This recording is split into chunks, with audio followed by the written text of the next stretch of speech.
Hello guys, നമസ്കാരം. ഇന്ന് നമുക്ക് സിമ്പിളായിട്ടൊരു മോര് കറി എങ്ങനെ റെഡിയാക്കുന്നത് നോക്കാം. ഒരു ചീഞ്ചട്ടി വെച്ച് നമുക്ക് കുറച്ച് എണ്ണ ഒഴിച്ച് കടുകിട്ട് അല്പം ഉലുവായിട്ട് അതിൻ്റെ കൂടെ ഒരു 10 ചെറുള്ളി നന്നായിട്ട് അരിഞ്ഞിട്ടത്, അതിൻ്റെ കൂടെ ഒരു 4 പച്ചമുളക് ഇത്രയും നമ്മളിട്ട് നന്നായിട്ട് ഇളക്കുക. അതിൻ്റെ കൂടെ നമുക്കൊരു ശകല ഇഞ്ചിയും വെളുത്തുള്ളിയും കൂടെ ചതച്ചതും കൂടെ ചേർക്കാം. അപ്പോൾ നമ്മൾ ഇഞ്ചിയും വെളുത്തുള്ളിയും കൂടെ ചേർത്തിട്ട് നന്നായിട്ട് ഒന്ന് ഇളക്കി റെഡിയാക്കിയിട്ടുണ്ട്. ഇതിനകത്തേക്ക് നമുക്ക് അല്പം മഞ്ഞൾപ്പൊടി കൂടെ ചേർക്കാം. ഇതിലേക്ക് അല്പം മഞ്ഞൾപ്പൊടി ഇട്ടു, ലേശം മഞ്ഞൾപ്പൊടി മതി കേട്ടോ. നമുക്ക് ഒത്തിരി അങ്ങ് മഞ്ഞ കളർ വേണ്ട മോരിന്. ശകലം മഞ്ഞൾപ്പൊടി ഇട്ടു. ഇനി നമുക്ക് ഇതിനകത്തേക്ക് നമ്മൾ ഇടാൻ പോകുന്നത്, ഇത് നന്നായിട്ടൊന്ന് ഇളക്കുക.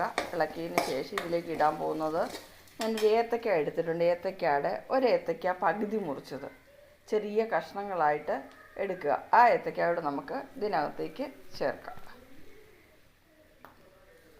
അപ്പോൾ നമ്മുടെ ഏത്തക്കായിട്ട് ഇതാകണ്ടോ നന്നായിട്ട് ഇളകിയിട്ടുണ്ട്. നല്ല പുളിയുള്ള മോരാണെങ്കിൽ ഏത്തക്കായോട് ചേർത്ത് നമ്മളിങ്ങനെ കറി വെച്ച് കഴിഞ്ഞാൽ ഭയങ്കര ടേസ്റ്റ് ആയിരിക്കും.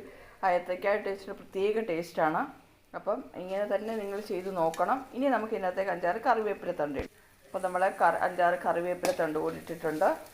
നന്നായിട്ടൊന്ന് ഇളക്കുക. ഇനി നമുക്ക് സ്റ്റവ് കുറച്ച് വയ്ക്കണം. കുറച്ച് വെച്ചിട്ട് നമ്മൾ മോരിനകത്തേക്ക് ഒഴിച്ച് കൊടുക്കാവുള്ളൂ.